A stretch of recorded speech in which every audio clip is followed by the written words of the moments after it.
Customer जितनी actual income होती है उससे कम दिखाते हैं जीएसटी से पहले हम लोग लास्ट ऑडिटेड बैलेंस शीट का टर्नओवर पकड़ते थे बिफोर जीएसटी। कि वो लेंडर के पास जाते हैं, बैंकर के पास जाते हैं और बैंकर उनको बोल देता है साहब हम आपको पैसे नहीं दे सकते। सिर्फ ट्रैक रिकॉर्ड अगर आप सही मेंटेन कर रहे हो तो you are a good customer, you proved yourself as a good customer. कि अगर आपका किसी बैंक से झगड़ा है, डिस्प्यूट है ना, आपको लग रहा है कि उसने गलत चार्जेस लगाए, गलत पेनल्टीज लगाई हैं, कि कंस्ट्रक्शन तो बहुत कर रखा है, 1.5 का या 1.25 का परमिशन है, बना रखा है जी 4 टाइम्स 5 टाइम्स। जय हिंद दोस्तों, आज के शो में हम एक ऐसी शख्सियत से मिलेंगे जो पिछले कई वर्षों से बहुत सारे बिजनेसेस को हेल्प कर रहे हैं, स्टार्टअप्स को हेल्प कर रहे हैं फंड रेजिंग करने में, वो भी बहुत ही एक ट्रेडिशनल टूल या ट्रेडिशनल सिस्टम के जरिए। और आज आपको सीखने का मौका मिलेगा कि कैसे ये ट्रेडिशनल बैंकिंग सिस्टम काम करता है और कैसे उसके अंदर के बहुत सारे एलिमेंट्स हैं जो आपके काम आ सकते हैं फंड रेजिंग करने में, चाहे आप स्टार्टअप फाउंडर हो, चाहे आप एक एमएसएमई यूनिट हो या फिर आप एक स्मॉल बिजनेस हो। तो शो को एंड तक ज़रूर देखिएगा।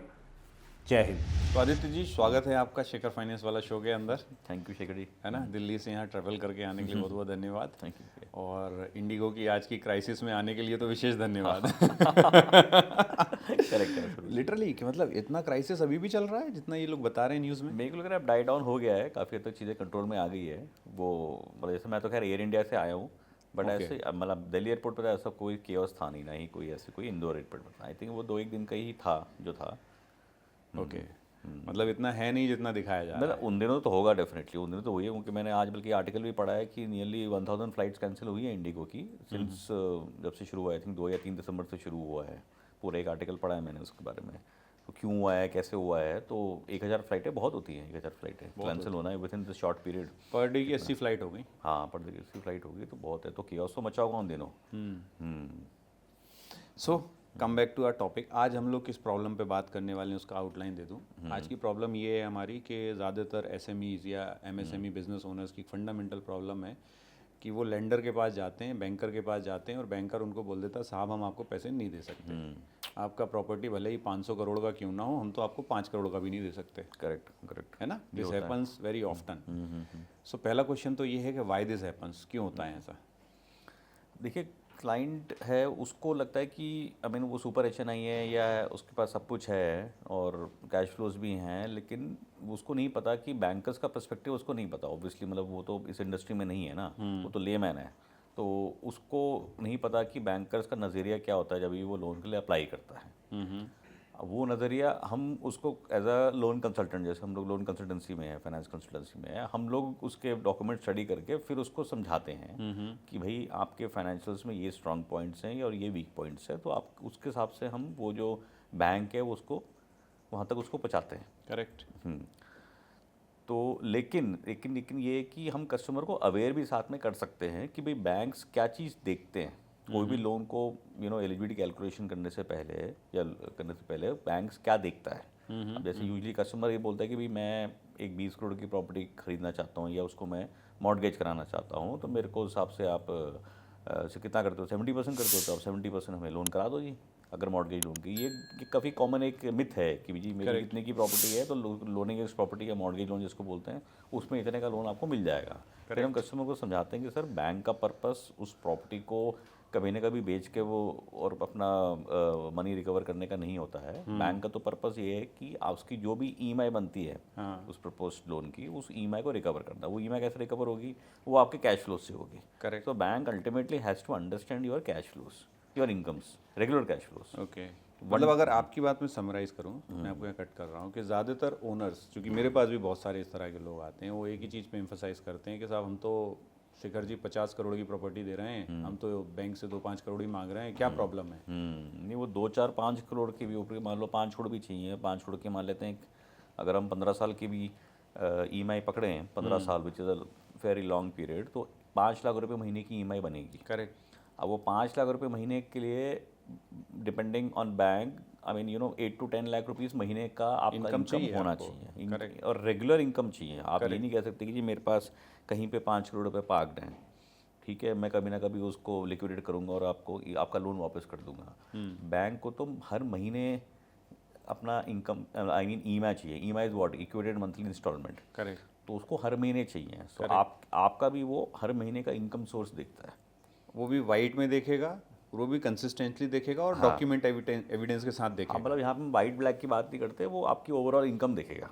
ओवरऑल इनकम देखेगा, आपका मंथली कैश फ्लो कितना है।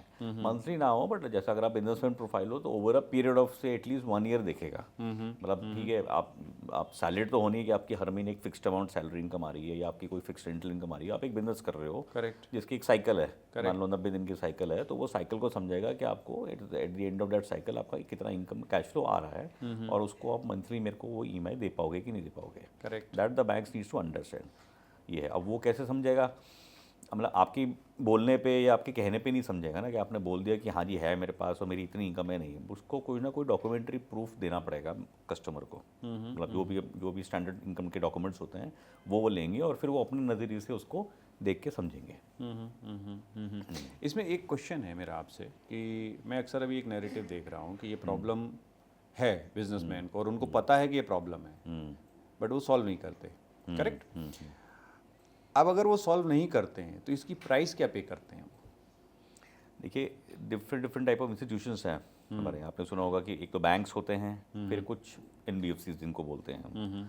तो एज लॉन्ग एज कि आपका आपकी क्रेडिट हिस्ट्री ठीक है, आपकी जो आप कोलैटरल प्रॉपर्टी आप दे रहे हो ठीक है, तो आपका लोन कोई ना कोई लेंडर तो करेगा। करेक्ट। अगर आपके फाइनेंशियल स्ट्रांग हैं तो फिर एक अच्छा बैंक कर देगा, तो then you can command the best interest rate from that particular bank. But अगर मान लो वो बैंक की पॉलिसी में आपका केस फिट नहीं हो रहा, तो then there are other NBFCs who can do it. अब लेकिन जब NBFC करेगी तो उनकी कॉस्ट ऑफ बोरिंग क्योंकि ज़्यादा है, तो उनका रेट ऑफ इंटरेस्ट भी ज़्यादा ही होगा। तो कितना डिफरेंस आएगा? एक कैलकुलेशन के थ्रू समझा सकते हो आप?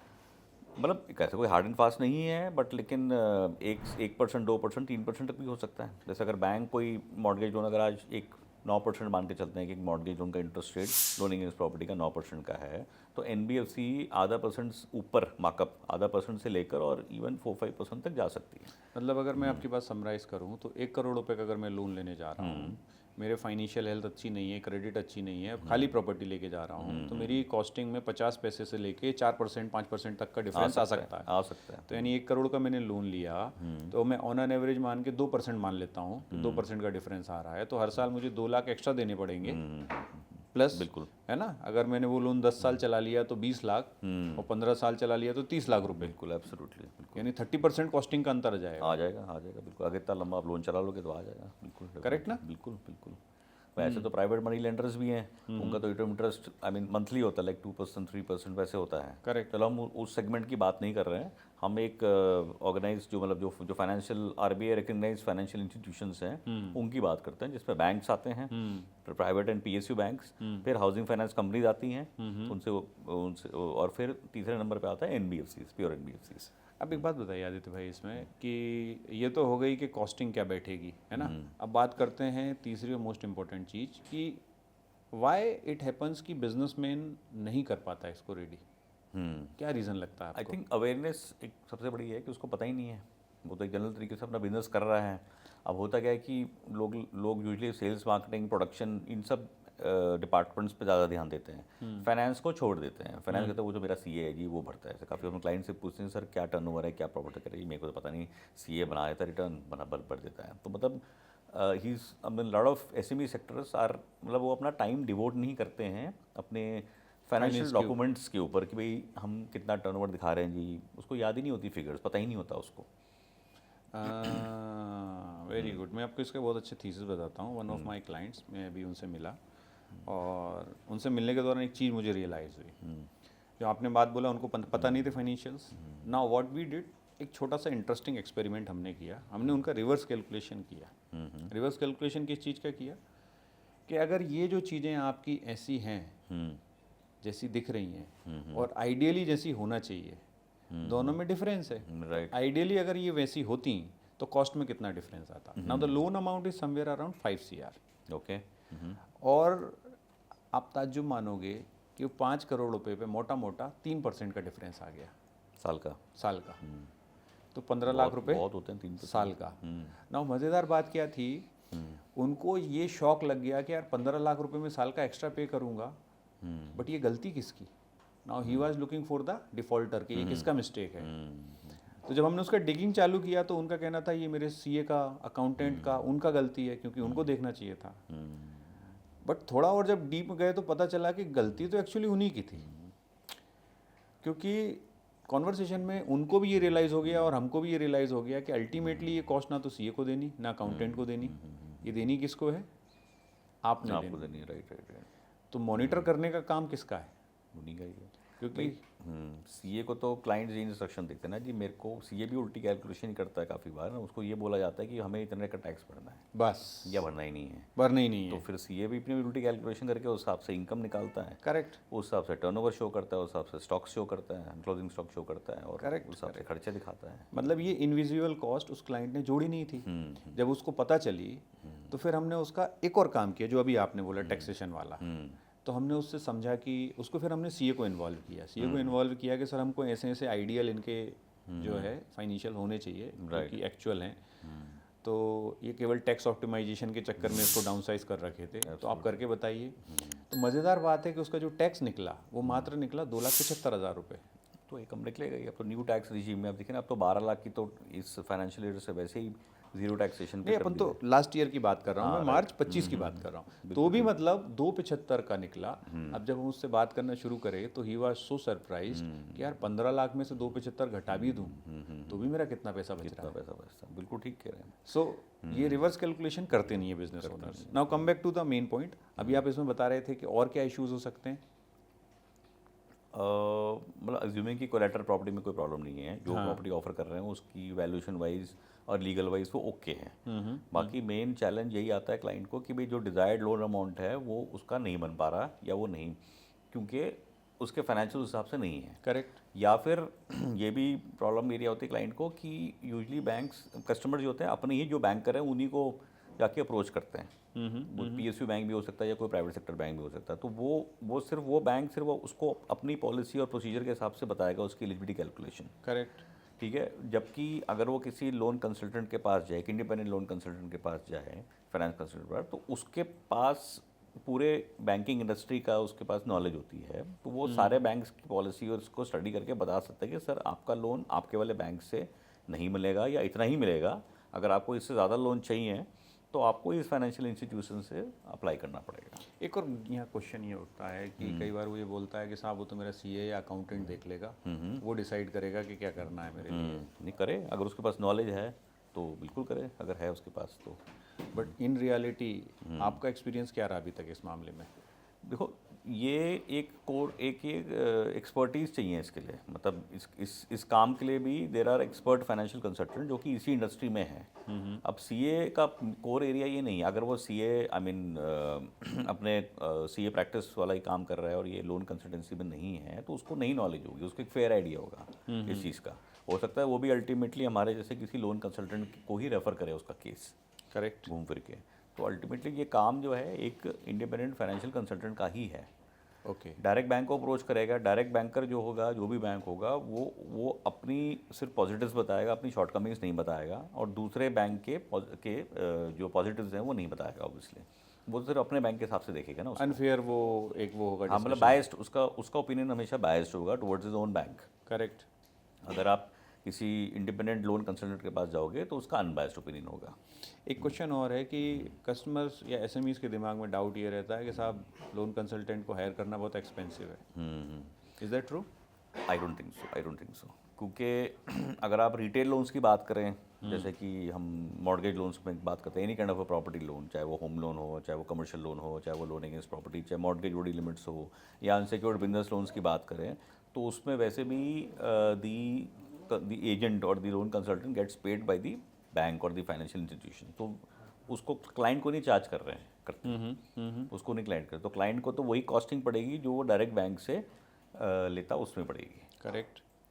तो वो जो कंसल्टेंट है उसका रोल ये है identification of the right lender, that is first task, कि भाई कस्टमर के पेपर स्टडी करके और प्रॉपर्टी इन क्वेश्चन को स्टडी करके उसने आइडेंटिफाई किया कि सर आपका लोन इन 2-3 बैंकों से कंफर्टेबली बनेगा, यहाँ पर आपकी रिक्वायरमेंट पूरी होगी, और प्लस फिर उसको पूरा फैसिलिटेट कराएगा from log in till sanction till disbursement till his transaction. एक और इसमें इंपॉर्टेंट क्वेश्चन ये होता है कि हाउ ही विल डिसाइड कि ये जो कंसल्टेंट है जिसको वो हायर करने जा रहा है, he is right one for him. मैं तो कहूँगा उसको बुलाओ और उसका इंटरव्यू लो। क्लाइंट जो हमारा व्हाट क्वेश्चंस उससे क्या पूछना चाहिए उसको?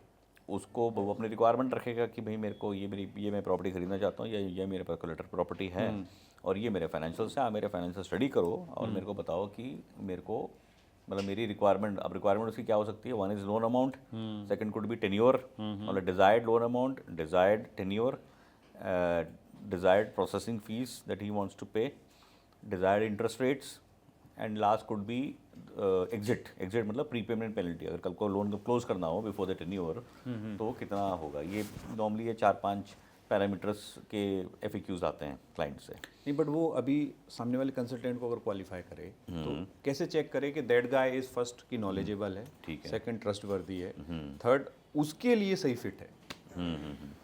देखिए वो तो वार्तालाप जैसे हम कर रहे हैं बात, जब वो बात करेगा उसी में समझ में आ जाएगा उसको कि भाई उसको ऑनेस्टली बोलूँ, क्वेश्चन पूछेगा और उसको आंसर जो मिलेंगे उस हिसाब से।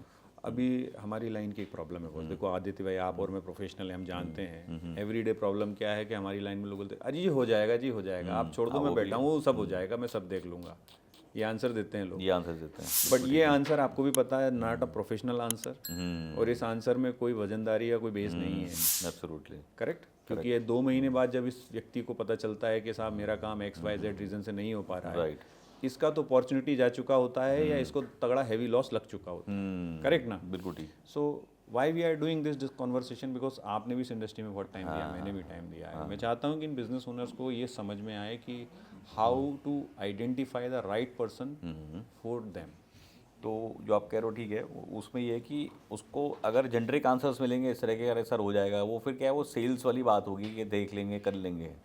सो वो कैसे आइडेंटिफाई करे कि जो भी कंसल्टेंट है वो स्पेसिफिकली बताए कि सर आपका इन 2-3 बैंक से होगा, इतना लोन अमाउंट होगा, तो वो तभी हो पाएगा जब वो 1-2 दिन का टाइम ले, वर्किंग करे एंड देन उसको गेट बैक करें। हैंड टू हैंड पॉसिबल नहीं हो पाता ये। Very good, very good, you well said. मतलब आपने बोला है कि अगर वो विदाउट टाइम लिए, विदाउट डॉक्यूमेंट चेक किए, विदाउट होमवर्क किए आपको आंसर दे रहा है तो यहाँ कुछ गड़बड़ है। तो ये क्वेश्चन जब क्लाइंट मेरे से पूछता है तो मैं उनको यही कहता हूँ कि सर आप ठीक है सब कुछ मांग रहे हो, मतलब यू वांट द मून कि आपको जी इतना डिजायर्ड लोन अमाउंट मिले, टेन्योर मिले, रेट मिले, best rate, who wants to pay a low rate, everybody, I mean who wants to pay a high rate, everybody wants to pay the lowest rate, interest rate सबसे कम चाहिए, fees सबसे कम देनी है या देनी ही नहीं है, प्रीपेमेंट पेनल्टी 0 चाहिए तो सबको चाहिए। तो हम उनको जब ये सब सुनते हैं तो कहते हैं कि हाँ सर डेफिनेटली ये जो आप मांग रहे हो ये पॉसिबल है, बट पहले आप अपने डॉक्यूमेंट्स की कॉपीज हमें शेयर करें, और अब तो वैसे भी फोटो कॉपीज नहीं चाहिए, we need everything in on email. हम कहते हैं ईमेल कर दो, ये चेकलिस्ट के हिसाब से ईमेल कर दो, आप हमें 1 दिन का या कुछ घंटे का टाइम दो, हम स्टडी करके आपको बताएंगे कि आपका कौन से बैंक से बनेगा और ये सारे टर्म्स किस बैंक से पूरी हो पाएंगी। करेक्ट। तो in a way I mean we are doing match making actually. Correct. इसमें एक मैं इनपुट आपको देता हूँ कि व्हाट एक्चुअली चैलेंज हम फेस करते हैं। कस्टमर्स क्या करते हैं, कई बार डॉक्यूमेंट पूरे नहीं देते, हाँ बिल्कुल, या अधूरे दे देते हैं, या वो वाई पर्सन से ले लेना जी, और फिर वो वाई पर्सन रिस्पॉन्ड नहीं करता। एब्सोल्युटली करेक्ट ना? ये भी एक चैलेंज है। अब इसका कॉन्सिक्वेंस क्या होता है जो मैं फेस कर रहा हूँ जनरली, वो ये होता है कि हम लोग उनको सही इन्फॉर्मेशन नहीं दे पाते। वो बोलते हैं जी दे दिए, इसी में देख के आप बता दीजिए क्या हो सकता है, ये इतने ही कागज लगते हैं जी, इससे ज़्यादा तो लगते ही नहीं है।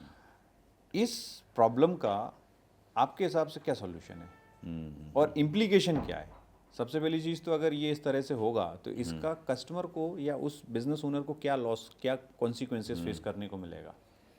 इन्फॉर्मेशन अगर नहीं दे रहा है तो डिले ही होगा अल्टीमेटली। उसको हम यही बोलते हैं कि आप हमको स्टैंडर्ड डॉक्यूमेंटेशन चेकलिस्ट भेजते हैं, उसमें तो चलो मान लेते हैं 100 डॉक्यूमेंट्स हैं, लेकिन अगर बेसिक एलिजिबिलिटी कैलकुलेशन करनी है तो 3 चीज़ें अपने पास होनी चाहिए। मतलब बैंक्स नॉर्मली इन 3 चीज़ों को देखता है, मतलब ईदर ऑफ देम। तो या एक तो हम लेते हैं उसकी इनकम टैक्स रिटर्न्स, अगर एसएमई सेक्टर है तो ऑब्वियसली इनकम कहाँ दिखा रहे हो, क्या कितनी दिखा रहे हो, कैसे पता लगेगी, आपकी इनकम टैक्स रिटर्न्स से। तो एक इनकम टैक्स की रिटर्न्स, कम से कम 2 साल की income tax returns with computation and financials. दूसरा लेते हैं जीएसटी रिटर्न्स। जीएसटी में है सब, ट्रेडर हो, मैन्युफैक्चरर हो, सर्विस सेक्टर हो, जीएसटी तो वही होगा, मैंने unless it is less than 20 lakhs, but assuming हम बात करते हैं कि एक मोर देन 20 lakhs के उसमें, तो जीएसटी रिटर्न्स लेते हैं लेटेस्ट 12 months की। और तीसरा हम लेते हैं बैंक स्टेटमेंट्स, करंट अकाउंट्स और सेविंग्स अकाउंट्स की। तो हम कस्टमर को बोलते हैं ये 3 चीज़ें आप दे दो, ठीक है। चौथी चीज़ और हो सकती है कि उसकी पास्ट क्रेडिट हिस्ट्री, मतलब सिबिल रिपोर्ट। अब वो यूजली सिबिल रिपोर्ट ऐसे कोई कस्टमर निकाल के नहीं रखता है, बट हम वर्बली पूछ लेते हैं कि आपकी पास्ट क्रेडिट हिस्ट्री में कोई प्रॉब्लम तो नहीं है। अगर नहीं है तो हम ज्यूम करके चलते हैं कि चलो वो ठीक होगा, नहीं तो हम सिबिल निकाल भी सकते हैं। तो basically 4 things, one is income tax returns last 2 years with the financials, second GST returns, third bank statements, और चौथी क्रेडिट हिस्ट्री। ये 4 चीज़ें हमें कस्टमर से समझनी होती हैं, लेनी और डॉक्यूमेंट लेने होते हैं। सो अगर आपने अब तक शो सब्सक्राइब नहीं किया है तो प्लीज़ सब्सक्राइब करें, बिकॉज इससे हमको बड़ी हेल्प मिलती है शो के ऊपर अच्छे गेस्ट को लाने में, आपके लिए बेहतरीन कंटेंट बनाने में। और इस शो को शेयर करें आप उन लोगों के साथ जिनको आपको लगता है इसकी ज़रूरत है। जय हिंद। इससे हम उसका इनकम असेसमेंट कर लेते हैं पूरा। Income assessment and plus eligibility calculation हम कर सकते हैं इसकी बेसिस पे, क्योंकि इन्हीं तीनों चारों पैरामीटर्स के ऊपर ही बैंक ने देखना है। करेक्ट। नाउ अभी इन तीनों चारों चीज़ों के पार हम लोग चलते हैं। अमूमन हमने ये देखा है कि कस्टमर जितनी एक्चुअल इनकम होती है उससे कम दिखाते हैं। एसएमई में तो ये कॉमन है कि उनका AB का सिस्टम चलता है। करेक्ट ना? नाउ अगर हम उनको फंडिंग करते हैं तो there is a term which we use generally, that is called surrogates. Surrogate, ठीक है। तो सरोगेट्स क्या होते हैं, वो किस तरह यूज़ किए जाते हैं, और उनका फ़ायदा इन बिजनेस ओनर्स को कैसे मिल सकता है, और lastly how they can prepare, कैसे तैयार कर सकते हैं उसके लिए। तो सरोगेट थोड़ा टेक्निकल वर्ड है, बट सरोगेट को अगर मैं आसान शब्द में बताना चाहूँ तो बेसिकली ऑल्टरनेट मेथड्स हैं। जैसे जो प्राइमरी मेथड होता है कैलकुलेशन का, वो तो होता है इनकम मेथड। इनकम मेथड इसको कहते हैं, वो तो वो होता है, पहले उसको ही समझ लेते हैं कि वो क्या होता है। तो इनकम मेथड का मतलब ये है कि सिंपल भाषा में कि आप कितने की रिटर्न भर रहे हो। जैसे क्लाइंट कहता है कि सर मैं इतने का रिटर्न भरता हूँ, या मैं इतना टैक्स भर रहा हूँ, मैं साल में 10 लाख की रिटर्न्स भर रहा हूँ और उसके ऊपर मैं 2 लाख रुपए का टैक्स भर रहा हूँ।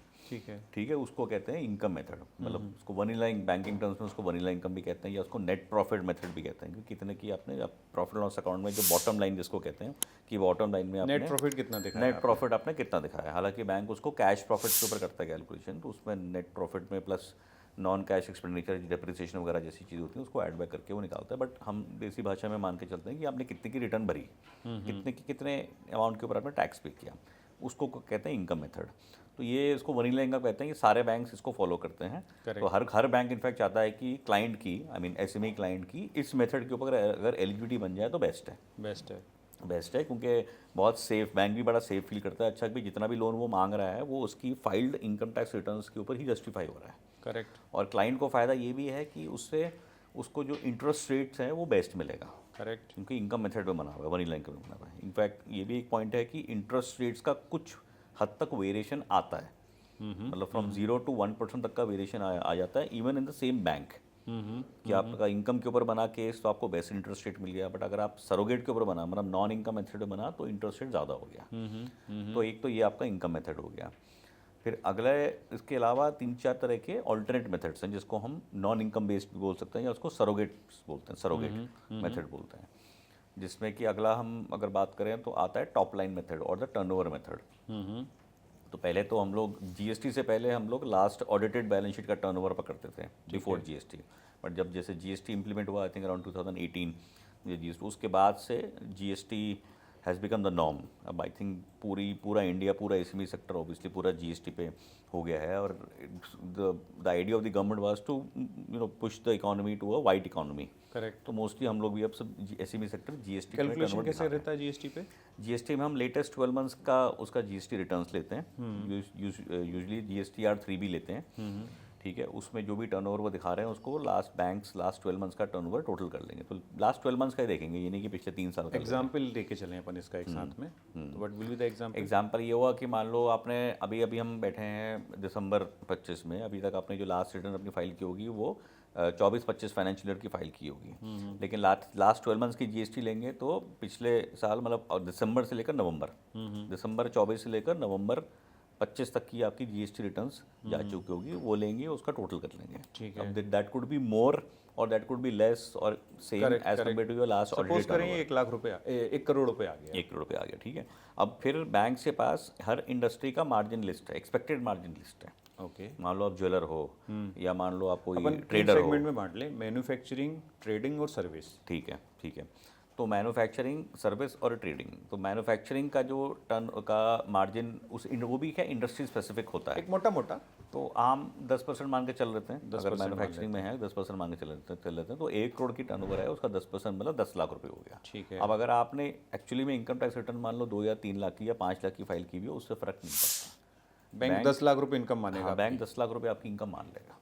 10 लाख डिवाइडेड बाय 12 करें तो 80,000 रुपये महीने की इनकम हो गई महीने आपकी। की इनकम होगी, यस। मतलब आईटीआर के हिसाब से अगर 5 लाख का आईटीआर है, आपकी 40,000 रुपये पर मंथ की इनकम है, करेक्ट, उसका 50% माने तो 20,000 रुपये की ईएमआई बैंक दे सकता था। राइट, अब बैंक आपको 40,000 रुपये की ईएमआई दे सकता यस यस, तो ऑलमोस्ट डबल की बना दी आपके है, लिए। डबल की ईएमआई बन गई। तो ये हो गया फर्स्ट मेथड। ये फर्स्ट ऑल्टरनेट मेथड हो गया। फर्स्ट मेथड तो आपका इनकम मेथड हुआ, ये आपका अनदर वे ऑफ कैलकुलेशन का सेकंड मेथड हो गया। ठीक है। टर्नओवर मेथड, तो ये उन लोगों के लिए है जो मान लो ट्रेडर्स हैं, मैन्युफैक्चरर्स हैं, जिनकी आप मतलब टॉप लाइन आप पूरा दिखाते हो, मतलब पूरा एम बुक करते हो, टॉप लाइन आप पूरा दिखाते हो, लेकिन कहीं ना कहीं माइंड में है कि भाई हमने टैक्स कम भरना है। टैक्स कम भरना है, तो आप खर्चे ज़्यादा दिखा रहे हो या जैसे भी कर रहे हो, और आपकी इनकम टैक्स रिटर्न सब कम की भर रहे हो, ठीक बट आपका एक्चुअली में मार्जिन ज़्यादा है। ठीक है, फिर तो उसको हमने कवर अप कर लिया। Next method. नेक्स्ट मेथड है कि जी भाई मैं रिटर्न भी इतने की नहीं भर रहा और समहाउ मेरी टर्नओवर भी उतनी मैं नहीं शो कर रहा हूँ, हाँ हाँ बट मेरे बिजनेस के कैश फ्लोज अच्छे हैं, वो भी बैंक स्टेटमेंट में, हाँ हाँ। तो मैं बैंक में बैलेंसेस अच्छे मेंटेन कर रहा हूँ। ओके, ठीक है, अब अल्टीमेटली बैंक जो ईएमआई ले रहा है, इस ईएमआई मेथड कैसे को ले क्या रहा है, बोलते हैं? इस मेथड इसको कहते हैं banking method, Okay, banking surrogate बोलते हैं, एवरेज बैंक बैलेंसेस मेथड बोलते हैं, बैंकिंग मेथड मानते हैं, सिंपल बैंकिंग सरोगेट मेथड बोलते हैं इसको। तो ये उन लोग के लिए है जो कि ऑपरेट कर रहे हैं सेविंग्स अकाउंट्स के थ्रू या करंट अकाउंट्स के थ्रू, मेनली करंट अकाउंट्स ही मान के चलते मतलब जिसकी अगर आपकी ऑलरेडी बिजनेस में वर्किंग कैपिटल लिमिट्स चल रही है in the form of CC या ओडी लिमिट्स, तो आप नेगेटिव बैलेंसेस मेंटेन कर रहे होंगे, वहाँ पे नहीं लगेगा। बैंक नीड्स पॉजिटिव बैलेंसेस जो कि करंट अकाउंट में होंगे प्लस सेविंग्स अकाउंट्स को क्लब कर सकते हैं उसमें। तो हम जो लोन्स कर रहे हैं उसमें आपकी हर महीने ईएमआई जाती है, ईएमआई जाएगी बैंक अकाउंट से ही, बैंक अकाउंट से। तो बैंक ने कंफर्ट कहाँ से ड्रॉ किया कि जी आपने बैंक में आपको यू आर हैबिचुअल कि आप अच्छे बैलेंसेस मेंटेन कर रहे हो हर महीने, तो बैंक ये अज्यूम करके चलता है कि आप इतनी बैलेंसेस इसमें मेंटेन कैलकुलेशन का मेथड क्या है? और इसमें हम पिछले 12 महीने की बैंक स्टेटमेंट लेंगे और डिपेंडिंग ऑन द बैंक एक स्पेसिफिक डेट्स का वो एवरेज बैंक बैलेंस उठाते हैं। ठीक है, ठीक है, मतलब 1 तारीख का, 5 तारीख का, 15 तारीख का, 25 तारीख का, इस तरह से हर बैंक का अपना अलग मेथड है। और अब तो बैंकों के पास सॉफ्टवेयर्स हैं, ऐसा नहीं है कि कोई पहले होता था इनफैक्ट कि वो एक करके बैंक बैलेंस देख रहा है और फिर उसको एक्सेल में डाल रहा है। अब हम बैंक स्टेटमेंट भी जो मांगते हैं वो इंटरनेट से, आई मीन नेट बैंकिंग से डाउनलोडेड पीडीएफ फाइल्स मांगते हैं जो बैंक अपने सॉफ्टवेयर में रन करता है उसको, और उनको तुरंत पता लग जाता है कि इनका तो इसमें मल्टीप्लाई मतलब कैलकुलेशन कैसे होता है? इसका कैलकुलेशन ये होता है कि जो भी आप लोन चाह रहे हो उसकी जो भी ईएमआई बनेगी, जैसे हम एग्जांपल ले रहे थे कि आपने 2 करोड़ का लोन आपको चाहिए, इसकी 2 लाख की ईएमआई बनेगी, तो 2 लाख का डिपेंड वो बैंक की पॉलिसी के ऊपर है, 1 टाइम से लेकर 3 टाइम्स तक का एवरेज बैंक बैलेंस होना चाहिए। मतलब अगर 2 लाख का बैलेंस आ गया तो भी मेरा काम हो सकता है, और पॉलिसी अगर बोलेगी तो 3 लाख पे भी मेरा काम हो जाएगा। यस यस, तो अगर 2 लाख की ईएमआई बन रही है, हम एक मान के चलते हैं कि 1.5 गुना बैंक बैलेंस मेंटेन करना है, तो अगर आपने 3 लाख रुपए का भी बैंक बैलेंस मेंटेन किया हुआ है तो भी आपको 2 करोड़ का लोन मिल सकता है। भले मेरा टर्नओवर 0 हो, भले मेरे आईटीआर के अंदर मेरी बिजनेस इनकम 4-5 लाख रुपए की हो। 0 is not the right word, कि आपका बिजनेस होना चाहिए, ये नहीं कि आप कुछ भी नहीं करते हैं। अच्छा, 0 नहीं होना चाहिए। बैंक क्या है कि उसमें बैंक आपसे मिलेगा, हाँ। आपसे आपके बिजनेस सेटअप को देखना चाहेगा, समझेगा कि आप करते क्या हो, ठीक है, और मतलब कुछ आपका कोई ना कोई बिजनेस होना चाहिए, वो आप समझो। अब लेकिन उसमें आपने टर्नओवर कितनी दिखाई हुई है, हाँ हाँ, और उसके बाद प्रॉफिट कितने शो किए, वो इतना मैटर नहीं करेगा। अब वो सेकेंडरी हो गया। वो सेकेंडरी हो गया, उसके ऊपर कैलकुलेशन नहीं बना रहे हम। ठीक है, हम टर्नओवर के ऊपर कैलकुलेशन बना रहे हैं, ना प्रॉफिट के ऊपर बना रहे हैं, हम बैंक बैलेंसेस के बेसिस बना रहे हैं। तो that is third method. That is the third method. Next एक और मेथड अभी नया आया है, ये अभी जितना मेरे को पता है एक बैंक के पास है, ये एक बैंक ने निकाला है, which is ICICI bank, which is ICICI bank. अच्छा, मेथड क्या है वो? That is called the net worth method. Net worth method, yes yes. अब ये बड़ा ही एक निश कैटेगरी के लोगों के लिए है। वो निश क्या होगी कि मान लो जी आपको बिजनेस करते हुए टाइम हो गया है, से आपको 30-40 साल हो गए बिजनेस करते हुए, से you reached N age bracket of 50 years plus, 50-55-60 साल के हो गए हो। अब आप बिजनेस उतने टर्नओवर पे अभी आप नहीं कर रहे हो, maybe you are relax closer to retirement, तो आप उस लेवल का बिजनेस, अब उस लेवल का आपका टर्नओवर नहीं हो रहा है। तो बिजनेस में हो, आप टर्नओवर दिखा रहे हो, बिजनेस चल रहा है, ऑटो मोड पे चल रहा है आपका बिजनेस, और प्रॉफिट्स भी आप उस हिसाब से दिखा रहे हो, लेकिन over this period of time आपने अपने लिए एसेट्स क्रिएट कर लिए, तो आपकी नेटवर्थ स्ट्रॉन्ग है। तो नेटवर्थ क्या होगी, मतलब एसेट्स क्या क्रिएट किया, मान लो आपने प्रॉपर्टीज़ बना ली हैं, other than your residential property. इसमें जो करंट रेजिडेंशियल प्रॉपर्टी है आप जिसमें आप रह रहे हो या जहाँ पर आपका ऑफिस है, उसको एक्सक्लूड करके आपने और जैसे कुछ प्रॉपर्टीज़ क्रिएट कर ली हैं, बनी हुई बिल्टअप प्रॉपर्टीज़ होनी चाहिए, उसकी वैल्यू बैंक असेस करेगा। प्लस अगर आपके पास लिक्विड एसेट्स हैं जैसे कि FDs, mutual funds, equity shares, date funds, जो लिक्विड एसेट्स हमारे होते हैं, उसका पोर्टफोलियो स्टेटमेंट बैंक लेगा। ठीक है, तो आपने प्रॉपर्टी तो उसमें लेगा से मतलब ये नहीं है कि उसको हम मॉर्गेज कर रहे हैं या उस पर कोई लियन मार्क कर रहे हैं, सिर्फ आपको प्रूफ देना है that yes you are owner of this property. उसका आप लेटेस्ट टाइटल डॉक्यूमेंट दे दो अपने नाम का, प्लस आपका जो लेटेस्ट पोर्टफोलियो स्टेटमेंट है उसका प्रूफ दे दो, एफडी की कॉपीज, म्यूचुअल फंड जहाँ पर भी आप मेंटेन कर रहे हैं उसका पोर्टफोलियो स्टेटमेंट आप दे दो लेटेस्ट। तो उसमें जो प्रोडक्ट है बैंक का वो ये है कि जो लिक्विड इन्वेस्टमेंट्स का 5% हम आपकी इनकम पे क्लब कर लेंगे। एग्जाम्पल के लिए ये बल्कि इसमें एक और अच्छी बात क्या है कि ये एक एड ऑन मेथड है। हाँ, मतलब से मैं आपके क्लाइंट की एलिजिबिलिटी इनकम मेथड में बना रहा हूँ, तो इनकम मेथड में इस नेटवर्थ पे जो हमने इनकम और ऐड की हम उसको ऐड कर देंगे, ऐड ऑन कर देंगे। एग्जाम्पल दे सकते हैं इसका आप एक? मान लेते हैं ये जो क्लाइंट है ये साल की 10 लाख रुपए की आईटीआर भर रहा है, तो 10 लाख तो रुपए तो मुझे को दिख रहा है। इसके अलावा इसके पास एक स्पेयर प्रॉपर्टी पड़ी हुई है, उसकी वर्थ मान लेते हैं 5 करोड़ से। ठीक है, प्रॉपर्टी की वैल्यूएशन का 3% ऐड कर लेंगे हम, तो 5 करोड़ का 15 लाख रुपए, तो 10 लाख की तो आईटीआर भर ही रहे हैं वो। 10 लाख प्लस 15 लाख 25 लाख हो गया। अब कहते हैं जी मेरा म्यूचुअल फंड और इक्विटी का पोर्टफोलियो भी है, से उसकी वैल्यूएशन मान लेते हैं 3 करोड़ के करीब है वैल्यूएशन, मतलब करंट उसकी। ठीक है, 3 करोड़ आ गई, 3 करोड़ का 5% लेंगे, 15 लाख रुपए वो हो गया, वो भी 15 लाख रुपए हो गया, तो 25 और 15 40 लाख हो गया। तो जहाँ वो कस्टमर 10 लाख रुपए की आईटीआर भर रहा था, अगर हम वैसे नॉर्मल कैलकुलेशन करते हैं इनकम मेथड पे, तो उसको ज़्यादा से ज़्यादा 50 लाख रुपए का लोन बनता, फेयर अमाउंट बता रहा हूँ मैं। यहाँ पर 40 लाख रुपए की हमने इनकम असेस कर ली, तो करीबन 3-3.5 लाख रुपए महीने की इनकम असेस होगी। इस कस्टमर को बैंक 2 से 2.5 करोड़ तक का लोन दे सकता है। ओहो, नेटवर्थ मेथड। मतलब कि टिपिकली अगर वो आदमी सोच रहा होगा मुझे तो 50-60 लाख से ज़्यादा क्या ही मिलेगा, उसको तो 5-6 टाइम मिल गया। यस यस, और ये इनकम मेथड ही है एक तरह का, ये इनकम का ही एड ऑन मेथड है। एड ऑन मेथड इसमें कोई इंटरेस्ट रेट भी कोई ज़्यादा चार्ज नहीं होता, सेम में मिलेगा। तो ये बड़ा यूनिक और बड़ा एक innovative I would say product निकाला है आईसीआईसीआई बैंक ने। ओके, जिसमें कि काफ़ी बार क्लाइंट होते हैं ना कि भाई मैं तो अच्छा नहीं हूँ जी, मेरे पास तो ये है, मेरे पास तो वो है, आप वो तो देख नहीं रहे हो, तो अब देख रहा है बैंक। अब आ जाते हैं, इसके अलावा और कोई मेथड है? और भी होते हैं, वो एक लिप करके एक मेथड होता है, it's called liquid income programme. ये क्या होता है? ये होता है कि मतलब कि आपके पास जैसे आपके पास इनकम टैक्स रिटर्न भी उतने भर नहीं रहे हो आप, बैंकिंग में भी उतना बैलेंस नहीं है, तो बैंक्स ने क्या किया हुआ है, बैंक्स के पास अपने इम्पैनल चार्टर्ड अकाउंटेंट फर्म्स हैं, वो उस क्लाइंट के सेटअप पे जाएगी, आप एसएमई क्लाइंट के सेटअप पे जाएगी, उसका पूरा इंटरव्यू लेगी, पूरा क्वेश्चनर होता है उसका एक्चुअल टर्नओवर समझेगी, उसका कच्चे का हिसाब उसको दिखाना पड़ता है। लेकिन फिर उसमें एसएमई क्लब को अपने कच्चे के हिसाब दिखाना पड़ता है। आपको अगर मान लो अपने बैलेंस शीट में आपने 50 लाख रुपए की टर्नओवर दिखाई है और आपसे 5 लाख रुपए का प्रॉफिट दिखा रहे हो, तो वो कच्चे का हिसाब आप दिखाओगे, आपको उसको रियलाइज होगा कि नहीं उसकी एक्चुअल टर्नओवर से 2 करोड़ की है, और फिर उसी अकॉर्डिंगली उस इंडस्ट्री के मार्जिन लगा के तो वो उसकी एक्चुअल बैलेंस शीट बना के बैंक्स को देते हैं। ओके, कि भाई एक्चुअली इसका 5 लाख नहीं, इसका प्रॉफिट तो 20 लाख, इसका प्रॉफिट तो 20 लाख है और इसकी टर्नओवर तो 2 करोड़ की है। वेरी गुड, उसके ऊपर तो दैट इज अनदर मेथड। लेकिन हाँ ये है कि ये वाला मेथड यूजुअली एनबीएफसीज या हाउसिंग फाइनेंस कंपनीज फॉलो करती है। ये लास्ट ऑप्शन, लास्ट वाले हाँ, ऑप्शन ये एनबीएफसी वाले बनाए हुए अपने लिए। यस, इसके अलावा और कोई?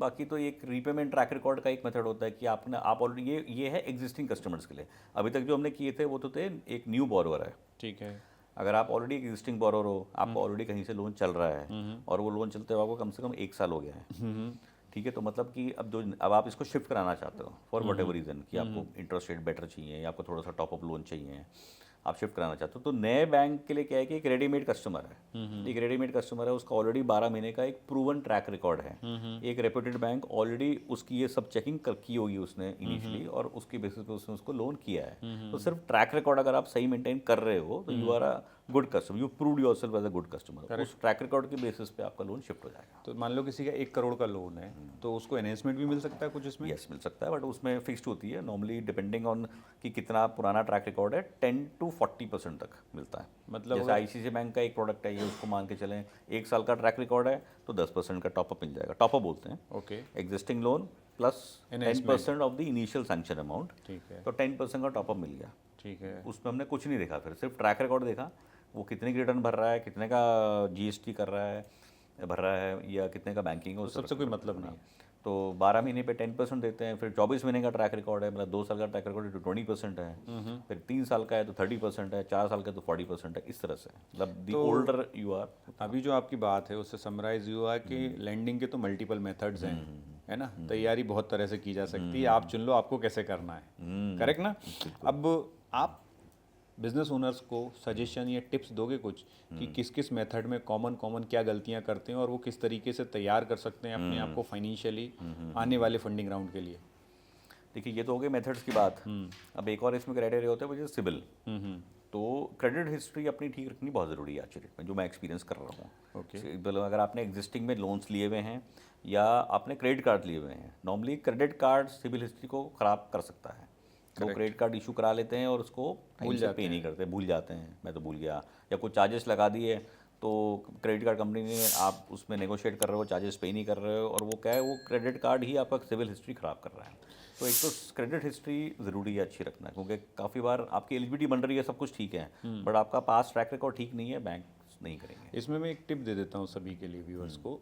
तो बात ऐसी है कि अगर आपका किसी बैंक से झगड़ा है, डिस्प्यूट है ना, आपको लग रहा है कि उसने गलत चार्जेस लगाए हैं, गलत पेनल्टीज लगाई हैं, आप पहले वो पे करो, उसके बाद डिस्प्यूट रेस करो। एब्सोल्युटली। क्योंकि अगर आप ये सोच रहे हो ना कि मैं पे नहीं करूंगा, डिस्प्यूट रेस कर दूंगा, तो लॉस आपका होगा, फाइनेंशियल इंस्टीट्यूट का नहीं होगा, क्योंकि वो आपका सिविल उस दिन तक इतना डैमेज कर देगा कि जब कभी भी आप दोबारा लैंडिंग लेने जाओगे, एक तो उसमें आपको नुकसान होगा, दूसरा अभी जो आपकी करंट लैंडिंग चल रही है हो सकता है उसका भी कॉस्ट बढ़ जाए, उसका भी रेट ऑफ इंटरेस्ट बढ़ जाए उसकी वजह से।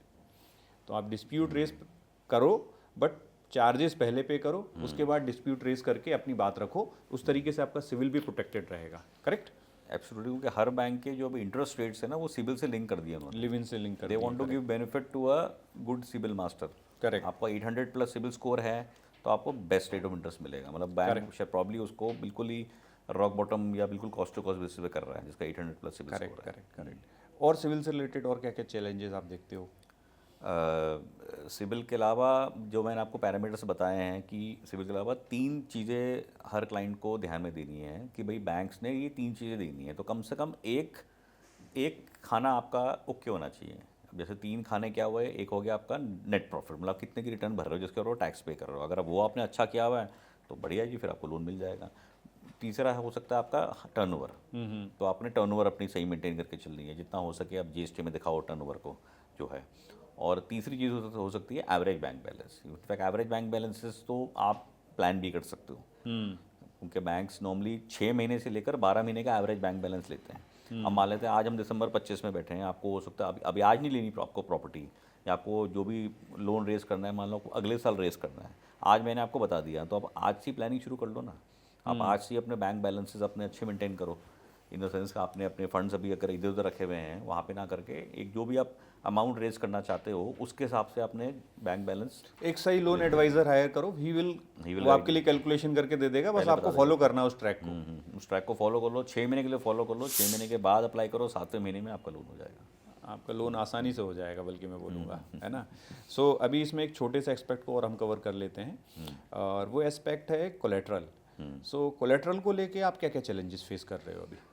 कोलेट्रल के काफ़ी चैलेंजेस आते हैं कि ये सारे इनकम पैरामीटर जो अभी तक हमने डिस्कस किए वो सब ओके हैं, लेकिन अगर हम एक मॉर्गेज लोन या कोई कोलेट्रल बैक लोन कर रहे हैं तो कोलेट्रल इक्वली इंपॉर्टेंट हो जाता है। तो कोलेट्रल मतलब in the form of property की बात करते हैं, कोलेट्रल प्रॉपर्टी। तो प्रॉपर्टी में बैंक्स 2 चीज़ें देखते हैं, मेनली 2 चीज़ें देखते हैं। एक उसका कि जो प्रॉपर्टी का स्ट्रक्चर है वो उसको टेक्निकल बोलते हैं कि टेक्निकली प्रॉपर्टी ठीक बनी हुई है नक्शे के हिसाब से। वैल्यूएशन वाइज बोले तो वैल्यूएशन अमाउंट हो गया, एक तो ये कि कितनी वैल्यूएशन अमाउंट आ रही है, वो तो चलो जी जो भी फेयर मार्केट वैल्यू है वो आती है, ठीक है। बैंक उसमें थोड़ा सा कंजर्वेटिव हो सकता है, मतलब 5-7% की कंजर्वेटिव वैल्यू आती है बैंक की। और दूसरा ये होता है कि वो नक्शे के हिसाब से बनी हुई है, मतलब जिस भी शहर की आपकी प्रॉपर्टी है उसके जो लोकल बायलॉज हैं उस हिसाब से प्रॉपर्टी बनी हुई होनी चाहिए।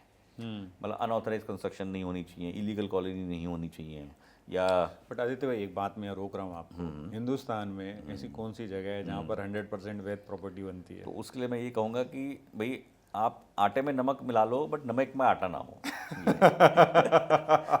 तो ये है कि सरकार अलाउ कर रही है कि जी आपने 80% ग्राउंड कवरेज कर दिया, आप आपने 80 की जगह 90 कर दिया, मेनली चलो 100 भी कर दिया, काफ़ी बैंक 100% तक भी अलाउ कर देते, बट आपने 100 का 120 कर दिया, आपने प्लॉट बाउंड्री के बाहर निकल गए आप, तो वो इंक्रोचमेंट में आ जाएगा। वो फिर क्या, फिर भी बात वो बैंक ना करे, बट फिर NBFC कर देगी। हमारा But कॉस्ट लेकिन पॉइंट बढ़ गया उसका आपका, कॉस्ट पॉइंट बढ़ गया, तो कहीं ना कहीं बेसिकली आप उसकी प्राइस पे करोगे। हाँ, उसकी प्राइस पे करोगे आप, एब्सोल्युटली आप उसकी प्राइस पे करोगे कहीं ना कहीं। Yes, correct. तो एक तो आपका हो गया टेक्निकल एस्पेक्ट, Technical. दूसरा है लीगल एस्पेक्ट, क्योंकि मॉर्गेज लोन का मतलब है कि हम प्रॉपर्टी को गिरवी रख रहे हैं। तो गिरवी से मतलब ये नहीं है कि मैं उस प्रॉपर्टी का कोई पोजीशन ले रहा हूँ उस प्रॉपर्टी का। प्रॉपर्टी तो आपकी है, आप रह रहे हो, आप यूज़ कर रहे हो। हम सिर्फ प्रॉपर्टी के जो कागज़ हैं वो रखते हैं। तो प्रॉपर्टी के जो कागज़ हैं वो कंप्लीट होने चाहिए, पहले बात तो होने चाहिए, मतलब ओरिजिनल में होने चाहिए आपके पास, खोए हुए नहीं होने चाहिए। और उसकी जो चेन चल रही है वो चेन ठीक होनी चाहिए, प्रॉपर होनी चाहिए। प्रॉपर चेंज से मतलब ये कि मान लेते हैं 40 साल पुरानी प्रॉपर्टी है, अथॉरिटी ने बेची थी, हम इंदौर में बैठे हैं, इंदौर की जो भी डेवलपमेंट अथॉरिटी है, इंदौर डेवलपमेंट अथॉरिटी, आईडी ने मान लो प्लॉट अलॉट किया, ए से बी को गई, फिर बी से सी को गई, सी से डी को गई, इस तरह से उसको चेन बोलते हैं, how it has change hands. तो वो चेन दिखनी चाहिए, समझ में आनी चाहिए, और उसके रिलेवेंट सारे डॉक्यूमेंट्स आपके पास होने चाहिए। इसमें आदित्य भाई दिल्ली में आप क्या चैलेंज फेस करते हो? दिल्ली भी क्या है, पुराना एरिया है दिल्ली, ऑब्वियसली मतलब अब दिल्ली में DDA है, दिल्ली में DDA डेवलपमेंट अथॉरिटी है, उसके पहले LNDO था, इस तरह से काफ़ी डेवलपमेंट अथॉरिटी। तो मतलब दिल्ली में अगर हम पुराने एरियाज़ की बात करते हैं तो नियरली 60, 70, 80 ईयर्स की हमें विंटेज मिलती है प्रॉपर्टी पेपर्स की। तो वहाँ पे यही इशू आता है कि इतने लंबे टाइम तक जब जैसे प्रॉपर्टी का चेंज ऑफ हैंड्स हुआ तो वो सारे प्रॉपर्टी के पेपर्स इंटैक्ट फाइल में है कि नहीं है। कस्टमर्स का एक मिथ होता है या मिसकंसेप्शन होता है कि जी मेरे नाम की जो रजिस्ट्री वो तो मेरे पास है ना, वो मैं दे रहा हूँ आपको, वो ओरिजिनल में है, आप कर दो लोन। बैंक को पीछे की भी चेन चाहिए भी होती है। कितना चेन ओरिजिनल चाहिए रहता है? लास्ट 13 ईयर्स की मांगते हैं, लास्ट 13 ईयर्स की, मतलब लेकिन ये कि 13 ईयर्स की ओरिजिनल चेन होनी चाहिए हमारे ओरिजिनल चेन होनी चाहिए, भले 3 रजिस्ट्रियाँ, भले 4 हो, भले 1 चार हो, हो, जो yes, भी हो। yes, जो भी हो, yes। अभी इसके अलावा और कोई चैलेंज वहाँ आप लोग फेस करते हो? प्रॉपर्टी में यही 2 चैलेंज है कि इलीगल, अभी यहाँ इंदौर में हमारे यहाँ एक चैलेंज है, यहाँ लोग लेमिनेशन करा लेते हैं प्रॉपर्टी पेपर, वो भी है, वो एक अलग चीज़ होगी, राइट, है ना? नहीं, बट वो यहाँ चैलेंज बहुत है, यहाँ लोग कुछ ज़्यादा ही सेफ हो रहे हैं। वो अच्छा, तो इतने अब हो safe- रहे हैं, अब भी आप पहले से भी हो रहे हैं और अब भी हो रहे हैं। Okay. तो हमको लोगों को अब तो इवन तो यहाँ MP में एक सिस्टम चालू हो गया कि डिजिटल रजिस्ट्रियाँ हो रही हैं, तो अब वो प्रॉब्लम नहीं रहेगी आगे।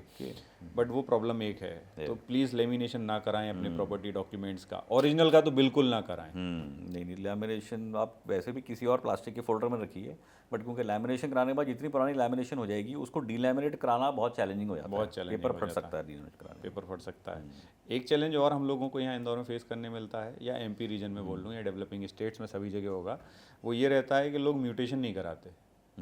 परचेज कर ली, रजिस्ट्री करा ली, नामंत्रण नहीं कराएंगे जी, है ना, NOC नहीं लेंगे जी, जो म्यूनसिपल बॉडी है या जो लीज अथॉरिटी है जैसे ID है यहाँ पर, उससे NOC नहीं लेते। और एक काम और यहाँ जो मैंने कॉमन प्रॉब्लम देखी, जो यहाँ करते हैं लोग, वो ये करते हैं कि कंस्ट्रक्शन तो बहुत कर रखा है, यानी 1.5 का या 1.25 का परमिशन है, बना रखा है जी 4 टाइम्स 5 टाइम्स, तो वो जो एडिशनल बना रखा है उसका जाके आप टैक्स भर के एटलीस्ट प्रॉपर्टी टैक्स तो भरिए उसका, राइट, ताकि नगर निगम के पास कुछ तो बहाना रहे आपको डिस्काउंट देने का। आप प्रॉपर्टी टैक्स भी नहीं भर रहे हैं और ना ही उसकी कंपाउंडिंग करा रहे हैं। तो मैं आपको जो बता रहा था कि हमारे यहाँ पर जो प्रॉब्लम है ना, ये इतनी सीवियर प्रॉब्लम हो गई है अच्छा, कि आधे टाइम तो हमको कस्टमर्स को इसी के लिए मेंटरशिप देनी पड़ती है। इवन तो मैं आपको एक इसमें इंक्लूड और कर दूं, अभी हमारा जो कॉन्वर्सेशन हुआ, एक मेथड है, एक फ्रेमवर्क है जो मैं लोगों को सिखाता हूँ अक्सर। वो मेथड बहुत सिंपल है कि बैंक से पैसे लेना सबसे आसान है। बैंक ने अपना पूरा सिलेबस ओपन कर रखा है, राइट, कि भैया मेरे को ये चीज़ें ऐसी ऐसी चाहिए, आप ऐसी करके दे दो और मेरे से पैसे ले जाओ। बिल्कुल ठीक। तो मैंने उसका फ्रेमवर्क डेवलप किया और फ्रेमवर्क ये है कि पहला उसका C, उसको 5C मेथड बोलता हूँ। Right, first C is credit, okay, यानी आपकी सिविल रिपोर्ट देखता है वो, और मार्केट सर्वे करता है, 2-4 लोगों से पूछ लेगा कि व्यक्ति कैसा है। ठीक है। दूसरा होता है कैश फ्लो, जिसकी हमने अभी बात की, जिसके बारे में आपने बताया, है ना, वो चेक करेगा आपके बैंक स्टेटमेंट से, आपके ITR से और आपके एक्चुअल से, है ना, GST से। उसके बाद आ जाता है कोलेट्रल, जिसकी अभी हमने बात की, प्रॉपर्टी की लीगल और टेक्निकल चेक करेगा वो। ठीक है। उसके बाद आ जाता है कलेक्शन, कि भाई जी आप डिफ़ॉल्ट कर गए, आप पैसे नहीं दे पा रहे, अच्छे या बुरे किसी भी रीज़न से, तो उस स्थिति में बैंक उस प्रॉपर्टी को कैसे सेल करेगा, ऑक्शन करेगा। ठीक है। आपने अपना होमवर्क नहीं किया, बट बैंक अपना होमवर्क उसी दिन कर लेता है। Correct correct correct. And last होता है मार्केट कंडीशंस। यानी हो सकता है ये चारों चीज़ें आपकी बहुत अच्छी हों, बट आप एक्सपोर्टर थे यूएस को, और अब ट्रम्प अंकल ने बोल दिया है कि हम तो टैरिफ लगा रहे हैं जी। इशू आ रहा है। करेक्ट ना? तो फिर बैंकर बोलता है जी आपके धंधे में तो हमको रिस्क दिख रहा है, सब कुछ अच्छा है, बट हम ये रिस्क नहीं ले सकते। एब्सोल्युटली। तो मार्केट कंडीशन इंटरनेशनल हो सकती हैं, नेशनल हो सकती हैं, आपकी लोकल शहर की हो सकती है। Right right. तो ये सब चीज़ें आप देखोगे तो मोस्टली चीज़ें आपके हाथ में, पांचवी को छोड़ के। पांचों को छोड़ के एब्सोल्युटली। चारों चीज़ें आप किसी अच्छे व्यवस्थित कंसल्टेंट के साथ बैठो तो वो आपको इसकी आराम से तैयारी करवा देगा। करेक्ट करेक्ट, एब्सोल्युटली ठीक कह रहे हैं। करेक्ट ना? तो आपके यहाँ दिल्ली में मुझे आप ये बताइए कितने कस्टमर्स ऐसे हैं जो कि, या कितने बिजनेस ओनर्स ऐसे हैं जो कि तैयारी करने में बिलीव रखते हैं? अब ट्रेंड चेंज हो रहा है, जैसे जैसे बिजनेसमैन भी एक्सपीरियंस हो रहे हैं, और अब लोग चाहते हैं, स्पेशली एसएमई सेक्टर जो है वो चाहते हैं कि कोई लोन कंसल्टेंट हो, उन्हीं को लोग, बल्कि बैंकर्स को कम प्रेफर करते हैं और वो लोन कंसल्टेंट्स को ही प्रेफर ज़्यादा करते हैं। ऐसा क्यों? उनको अब रियलाइज़ हो रहा है कि भाई बैंकर्स या तो मतलब बैंकर्स प्रोडक्ट सेल करने में लगे हुए हैं, बैंकर्स प्रोडक्ट क्रॉस सेलिंग का बहुत ज़्यादा प्रेशर है। बैंकर्स को प्रेशर है, तो कहीं ना कहीं कस्टमर को ये रियलाइज़ हो रहा है कि मैं अपने सिर्फ अगर मैं सिर्फ अपने, ऐसा नहीं कि अपने बैंकर से बात नहीं करता, अगर मैं सिर्फ अपने बैंकर से बात करूंगा तो वो कहते हैं मे बी एट रिस्क, और he might be taking me for a ride. Correct. मेरे को अननेसेसरीली क्रॉस सेल कर रहा है, तो इसलिए वो एक कंसल्टेंट से भी चेक करते हैं। ये हमने अपने एग्जिस्टिंग कस्टमर्स का तो देखा ही है। करेक्ट, ये है। चलो ग्रेट सर। कोई फाइनल मैसेज जो आप छोड़ना चाहोगे ऑडियंस के लिए? यही है कि देखिए, जो मैंने आपको 4-5 पैरामीटर्स बताए इनकम के, वो आप कहीं ना कहीं ठीक रखिए। क्रेडिट हिस्ट्री ठीक रखिए। बैंक्स जो हैं वो लेंडिंग के लिए ही बैठे हैं। बैंक्स की जो इनकम सोर्स है वो आप हो, जब तक बैंक लेंड नहीं करेगा उनका रेवेन्यू नहीं आएगा। तो banks in India are more than eager to lend. जैसे एक छोटे सा बताओ, मैं अभी 2 साल पहले यूके होके आया था, लंदन होके आया था, तो वहाँ पर मैंने वहाँ के जो लोकल लोग हैं, इंडियंस NRIs हैं, उनसे बात की, तो वो वैसे ही बात की कि कैसे वहाँ पे बनाते हैं एलिजिबिलिटी होम लोन्स वगैरह की। सो वो उन्होंने जो एलिजिबिलिटी कैलकुलेशन मेथड मैंने को बताया है, वो उनके पास सिर्फ इनकम मेथड है। There is nothing called surrogate, obviously वहाँ पे नहीं है, और वो उस इनकम मेथड में भी बहुत टफ है। जैसे यहाँ तो फिर भी हम लोग 80% 90% तक चले जाते हैं, फॉर इसको हम बोलते हैं, हम चले जाते हैं। वहाँ पर ऐसा नहीं है, बहुत ही कंजर्वेटिव वे ऑफ कैलकुलेशन है यूके में। करेक्ट। तो इतना लोन नहीं मिल पाता है। दे वर सरप्राइज टू नो, हम इनकम कंपैरिजन किया कि अच्छा भाई पाउंड में इतना कमा रहा है, तो मान लो उसी को सेम इनकम लेवल पे किया, तो वहाँ पे एलिजिबिलिटी बहुत कम बन रही है, यहाँ पे एलिजिबिलिटी ज़्यादा बन रही है। तो banks here are very eager to, very liberal है यहाँ तो, very liberal. They are liberal is the right word, जो शेखर जी ने बताया। Banks are very liberal as compare to western countries. जबकि यहाँ कितना बड़ा मिथ है देश में कि बैंक्स हमारे बहुत टाइट हैं, पैसा नहीं देते, जबकि आप अगर इंटरनेशनली बैंकिंग करोगे तो आप पूछना अभी किसी US UK वहाँ के बंदे से कि वहाँ क्या हालात हैं। हम इतना कुछ नहीं होते हुए भी कितना कुछ लिबरल करते हैं। यहाँ पे रिस्क ज़्यादा ले रहे हैं बैंक्स करते में, काफ़ी रिस्क ले रहे हैं। ठीक है sir, thank you very much Aditya ji for coming on the show. I hope so soon हम जल्दी मिलेंगे, है ना? तब तक के लिए जय हिंद। अगर आपको या आपके किसी परिचित को इस टॉपिक से रिलेटेड कोई भी हेल्प रिक्वायर्ड है तो मेरी और मेरी टीम का नीचे डिस्क्रिप्शन में हमने एक नंबर दिया है, हम आपकी हेल्प करने के लिए अवेलेबल हैं।